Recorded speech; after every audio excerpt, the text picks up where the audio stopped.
and welcome to my prettiest end pages on my bookshelf video.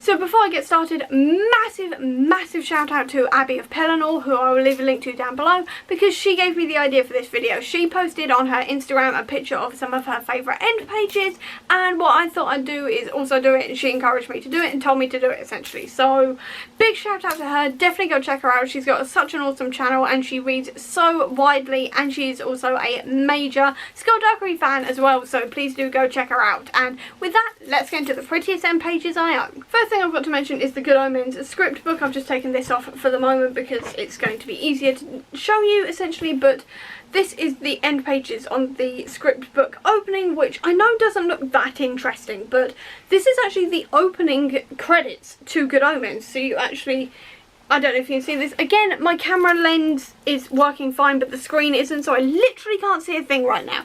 But hopefully you can see, but there are little like figures walking across the Bentley and stuff like this, and you've got AZ Fell and Co, which is a Zero Fails bookshop, and obviously the Cherub on this side.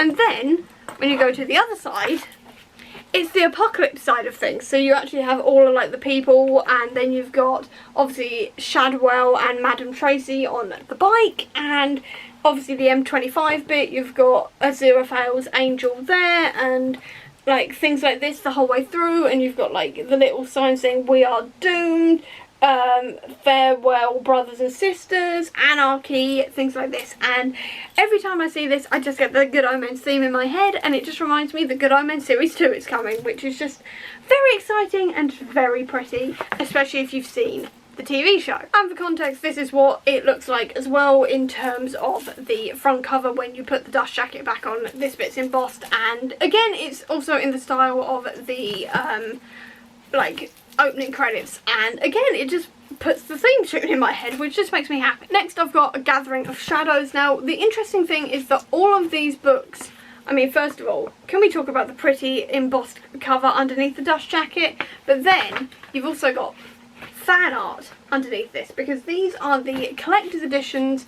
I own the collector's edition for the Dark Shade of Magic, which put in some fan art, and it all looks so pretty. I absolutely love it, and I just really need to reread this series actually, but the end pages are absolutely stunning on this. Then the only comic I've got on here is Avengers Disassembled, because all of my comics are essentially paperbacks and they don't generally do end papers, but this one's got all these different comic booky bits as well. But what I'd also quickly like to mention is at the end of each comic book you actually also get, when I get to it, variant covers as well. You get it throughout books as well, but then you also generally at the end of each comic as well you also get a whole load of variant art as well, which is really nice. And then this is actually the final page of the story for Disassembled as well, which I just love. It makes me really emotional. I'd also quickly like to mention as well, like in this one, which is the Marvel Knights series, you also can get sketches in here as well of various characters as well, and you can get like the line art and stuff like this as well for the various pages essentially, which I really enjoy. I'm also going to mention the Broken Wish. Again, this is what the cover looks like for Prosperity. I don't know if you can see that. Again, I can't see, but also I know this cover's shiny, but that's what the cover looks like.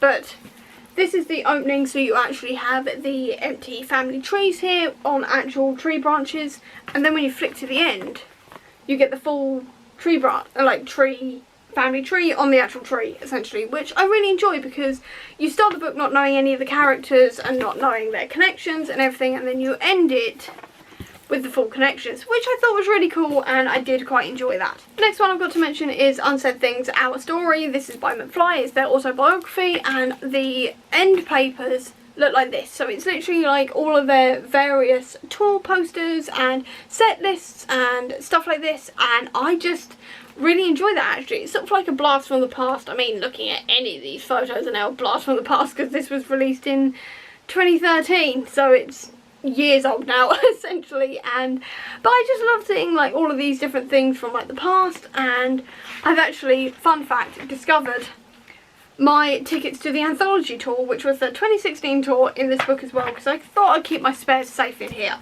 And then also I've just got to quickly mention the under the dust jacket art. So you've got Tom and Danny on the front, then Harry and Dougie on the back, which I just think is really cool as well. It's a fun little touch that when you take off the cover you get to see more pictures of them essentially. So I love this one as well in terms of Endpapers and under the dust jacket art and everything. I've then also got the only paperback on this list, and that is the Skullduggery Pleasant Maleficent 7 book. Now this is a spin-off from the Skullduggery books, focusing on Tanith after book 6 actually, so this is book 7.5, and on the inside of this it does what all the old Skullduggery books used to do and have character art.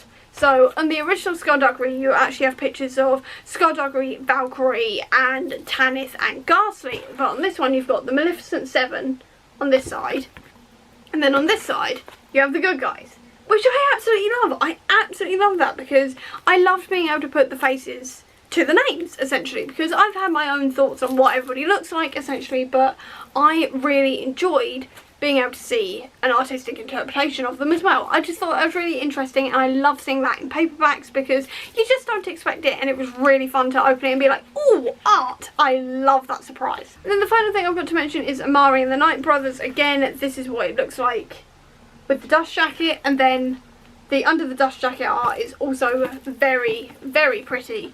But then you've also got this, which has got broken shards of glass on it, which doesn't look that interesting until you open up the back and see the broken crystal ball. Or at least I think that's a crystal ball. I've got no idea what that is because I haven't read the book yet, but I do love seeing that as well because it just continues on onto here, so it's like one continuous picture, which I really like essentially. And that is the end of the end papers I wanted to show you. There's a couple of others, but to be fair I don't actually have that many books with pretty end papers on, which shocked me quite frankly. I thought I had more, but apparently I didn't. So with that, that is the end of this video, so I hope you enjoyed it. If you did, please do give me a thumbs up, comment down below and tell me some of your favourite end papers. I'd love to know. I'll also leave a link down below to all my social media if you want to check it out, including to the Comic Book Sanctum, which is my website dedicated to Marvel Comics. If you want to see any more of my videos, please click subscribe here, and over here will be the link to my previous video. But until next time everyone, bye!